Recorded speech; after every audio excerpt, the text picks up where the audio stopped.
Hello and welcome to the Passion Driven Pioneers interview series. I'm your host, John Channon, and today I'm joined by Josh Dikken, who is the owner of Lunchbox Productions and Creative. Josh, thank you so much for joining us today. Yep. Thank you. All right. So would you mind just kind of kicking us off with a brief background as to who you are, what you do, and then the business that you're in? Yep. I'll give you the beef background. So I do video production, creative marketing, and communications work. So I used to just say that I did videos or that I was a cinematographer or director, but I think the reality of it is people come to me with something they want shared, a message they want to be a resource to whoever they want, to share it out and to get people to either think a certain way, act a certain way, do something, and then I work with them on the strategy, the placement, and follow all the way through with media creation to make that piece of content to hopefully accomplish their goals. Okay, cool. So what inspired you to start, your own business, or was there an initial spark that inspired you to start this business? Sure. So my dad had his own business back in the day. Still does. So I always grew up around somebody who it wasn't like he had like a very flexible schedule. He was working a ton, but I liked the fact that he was choosing what he was doing and that life just kind of seemed a little bit more. It's a good way to put it, I think, is as I was in college, I was thinking about, the careers that I could potentially take, and I wanted to have my own business. Didn't know what, but I liked that idea of the control and the time. And as I looked at the decision, I basically realized for careers, startup and you're doing your own business versus getting a regular W-2 or any kind of more stable work, it's time versus risk. So when you start your own company, you take on a ton of risk, you have no guarantees, but you get your time back. That doesn't mean that you have lots of time necessarily, but you get to choose what you do with it. So I like the idea of not being limited to like 2 weeks out of the year, that I could choose to do exactly whatever I wanted. And so all I needed was the idea and what I would actually be passionate about and want to do. And video kind of fell into my lap. So I was in the marketing department at the University of Minnesota, and I was looking for, jobs that were with ideally startups or smaller companies, just because my interviews with the bigger companies were all basically when I asked what I would do, they would say, "Oh, you're going to be a spreadsheet monkey." And I was like, "That sounds awful. I'm pretty sure I have ADHD. I'm in the process of getting tested right now." But I just couldn't stand that idea, and I had never done a job that was just regular sitting in front of a desk all the time, ever. Through college and high school, I'd always done like service or construction, airport, childcare, blah, blah, blah, fill in the blank. So I didn't want to start then. And so I asked one of my marketing professors who had a lot of connections to advise me on how to get a creative marketing job with a smaller company, because that's what I wanted to do at the time. I didn't have an idea yet, and I knew that that would be a good place to start. And you might as well at least keep doing stuff while you don't know what you want to do. And he told me if you want a creative job, you need to apply creatively. You can't just send him a resume, 11-point Times New Roman font and say, like, I have really great ideas, even though all I'm doing right now is looking the same as everyone else. It's just not a great pitch. And so I made a video that I called Resumes Suck that I sent to companies with my resume. So I kind of hit both just in case they did want or need the resume. And a small company brought me in, and I sat down in my suit for the interview. And they, halfway through the interview, were like, "Oh, I think you're confused. We're not hiring you or we're not interviewing you for an internship on our marketing department. We want you to make a video for us because we saw the video you made and we were like, that was great," which is hilarious because technically it's bad. I'm not allowed to swear on this, right? Try I'll keep not it. to, Yeah, but I'll it's keep it. not for I'll keep kids, it. that's for sure. Wanted to check. I'm a YouTuber as well, and so there's different spheres of how I can talk about things. So, anyways, I was like, oh, I can make money making videos, and at that time, that sounded like the best possible option. I had like 4 months left until I was going to graduate. So I decided, okay, time to start working in this industry, time to talk to everybody that's doing what I want to do professionally and work for them for free, network with them, talk to them, ask them advice. And then at the same time as doing all that, starting my own production company, they go hand in hand. And yeah, it really just fell into my lap that way, kind of. But when the opportunity and the idea came, I was in a position to take advantage of it. So, So you also went from looking for a marketing internship or a job essentially mhm, to getting hired to do something that you just done. mhm. What were the first couple years like for you getting that up and getting that going? Or maybe how did that first project go? Maybe we should ask that. Oh man, okay. So the first project was slow and intentional, and looking back on it, bad. Like, I wasn't that good at the job yet. I was learning everything. I had just been to, Well, I had a degree in education in marketing, so I knew kind of what companies wanted. I had no training in video production. So I just started watching YouTube videos and, like I said, going on other people's sets. And it just takes you a while to learn. And I'm still learning and I'll forever be learning. But that means especially that the first project was terrible. Like, way too long, way too boring, could have been cut down a ton. I did a lot for what I had. Um, I guess that's a little bit of a tangent, but I guess that might be a good way to sum it up. I didn't have the ability or the resources, but I was always trying to do the most instead of staying within and understanding what I actually have. I use the analogy of video with cooking all the time because I think they're extremely similar. um, a good chef doesn't walk into your pantry with whatever ingredients are there and say, "Okay, I'm gonna cook my favorite. I'm gonna cook what's the fancy like beef with like a pastry wrapped around it." Beef Wellington? Yeah, yeah. I'm not gonna walk into any pantry and say, "And I'm gonna make a beef Wellington," if all that's there is lunch meat, cornflakes, water, and canola oil. You know, I shouldn't be trying to make beef Wellington out of those ingredients. I should be looking at the pantry and saying, "What, as a chef, can I make from these ingredients to make the best meal I can out of this?" And that was a skill that I had to develop over the course of time. Yeah, that's a good analogy. I appreciate you taking the time to share that. It's come in handy because people don't really understand video since they can take them on their phone. And they can also kind of cook at home, but they understand that a chef is somebody with a perspective, training, technical expertise that is making things that you aren't capable of making yourself. And it's not necessarily that fancy mac and cheese is so much better than Kraft mac and cheese, but you don't serve Kraft mac and cheese for your advertising if you're a company. So so when you were starting up your business, right? Was Mhm. there anything there that as you were kind of going through that first year, kind of you weren't prepared for and surprised you a little bit? And then what'd you do to kind of resolve that? Um, COVID. So you Well, also asked the first couple of years of my business. I yeah. graduated in 2019.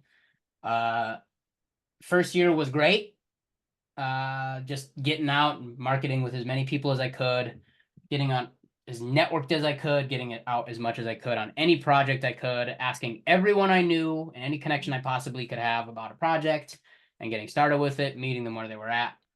Um, and then COVID hit, and then all projects stopped, and I just had to kind of do my best to do whatever I could during that time. But like, you couldn't really meet with people, and so video was a lot harder. We did like some product videos that they sent it to us, and we shot it in our basement. But what was the other question? The first couple of years, it's been a tumultuous couple of years Was there anything because of that world occurred events. in the first couple of years, right, other than COVID, right? Yeah, Just from a business perspective sure. that you weren't quite prepared for it as you were starting up that business? Um, I don't know. What I'm thinking about with that question is like, I guess like in some ways everything like when you're starting a business, you're not like prepared for everything, you know? you're prepared for very little because you don't necessarily know. Like you might have an idea that's coming up, and like, okay, I got this idea. This is how it's going to look. This is how I'm going to bring it to market. And I suppose you could probably ask almost anybody that started their own company if it looks exactly like they imagined it when they started. So with that in mind, being prepared, it's really just about like doing it the whole Mhm. time and being smart. Um, I think if I want to answer that question a little bit more concisely, I was unprepared that I wasn't in control, and it took me a while to, and still taking me a while to learn the ebbs and flows of the world around you, when opportunity is there, when it's not, and what to do during those times and how to flow within it. Because when you're starting up, there's going to be big breaks. There's going to be periods where something just fails you for no reason. I had a buddy that started uh, essentially pocket points for working out. He was my roommate at the time. Um, and it was going really, really well. Dropped out of college to pursue it, was making money, was growing the team, and then COVID hit and nobody could go to the gym. So he had to pivot, and had to do something else. And so like I guess you're unprepared for everything, but you just do your best to keep up. Mhm.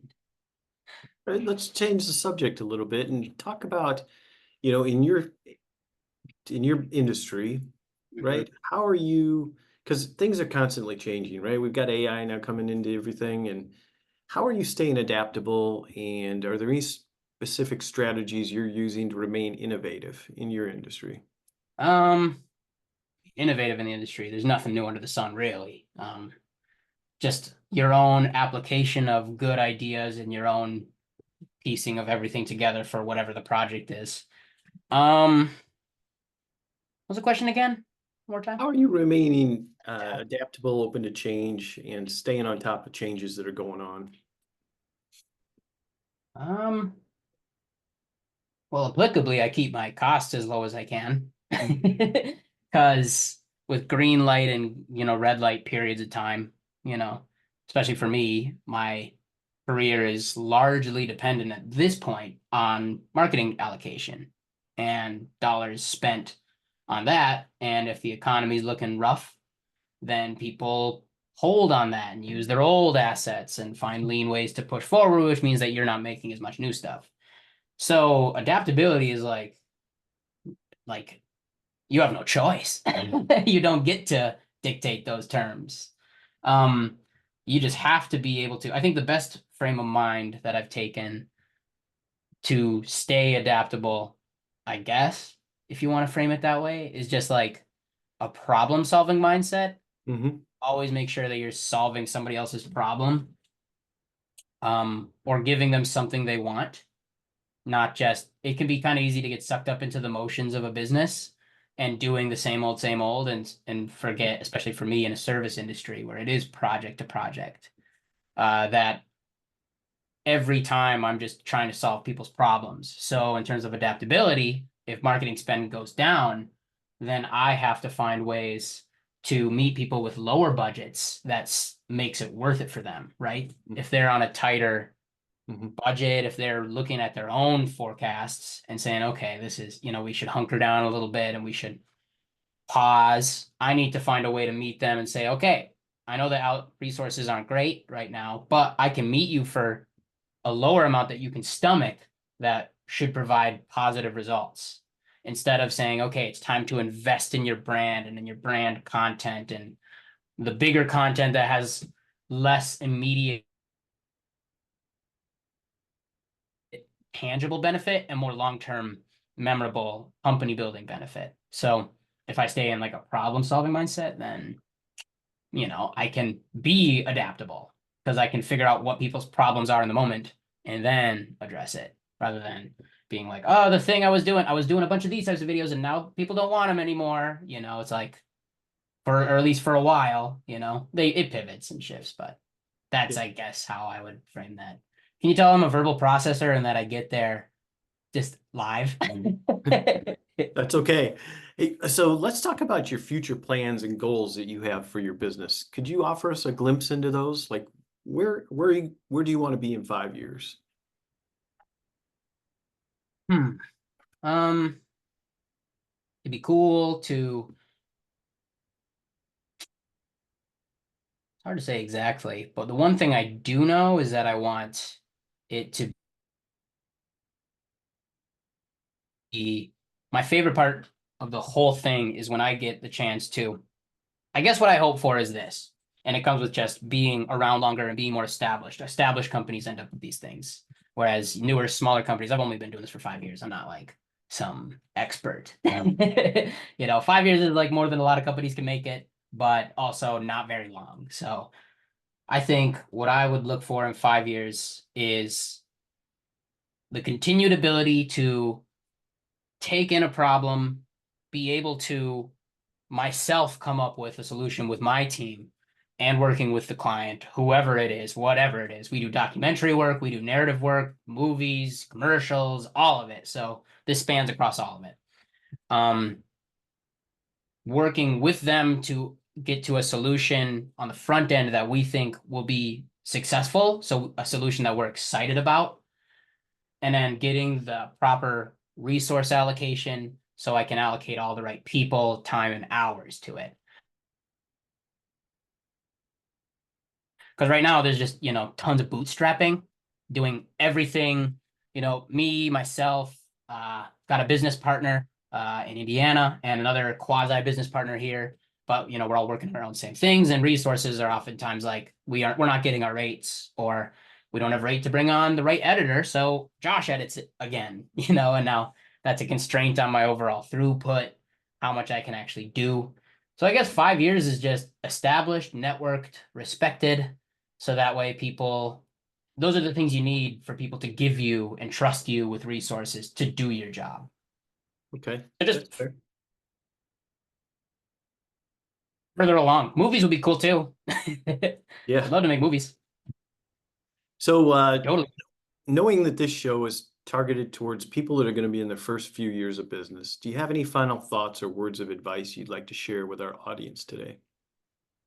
Yeah. Uh, Keep your living costs as low as possible. You never know when a global pandemic or a recession, or when even for bigger companies. I got a buddy that works for a local marketing firm. They go through this process with one of their biggest clients, and one branch of their biggest clients. I'll call it like a Midwest division of one of their biggest clients. They go through the whole process correctly as they should. Then the Midwest branch of that company shows the marketing work and the videos and the assets to the parent company, and they say, we don't want that. You never told us about this. And that company drops the marketing firm, and they lost, my friend got fired just for totally unrelated things to him, right? Um, you just never know what's going to happen. And it takes time to make a business work. And so money is time at the beginning, big time. And so you can either make more money to buy yourself more time, or also lower your costs and afford way more time to do it. If you can live off of less than $2,000 a month, then you don't have to make that much money to keep going, depending on what the industry is. They're all going to look different. And then just network as much as you can. People make things happen. There's only so much good ideas in your head. Don't do anything. You gotta either act on them yourself if you happen to have the autonomy and the resources to do it yourself, or meet people that will make it happen and can give it the life that it needs, regardless of the business. I think both of those are probably true for anyone starting any business in any industry. Network yourself as much as possible and talk to the people that are doing what you want to do, or as closely as it can. Learn from them as much as you can. Work for them for free if it makes sense, I guess. Mhm. And keep your costs low, and then just keep building it, being adaptable, and at some point you'll have a business. Maybe. Ah, that's good. Listen, thank you so much for your time today, Josh. Yeah, I gotcha. Thanks for It having me. was, no, it was great meeting you and learning more about your entrepreneurial journey and your company and all the work that goes into getting one of these companies, new startups, basically off the ground and up and running. So congratulations on being 5 years in. And to Thank you. everyone watching, I look forward to seeing you in our next episode. And if you need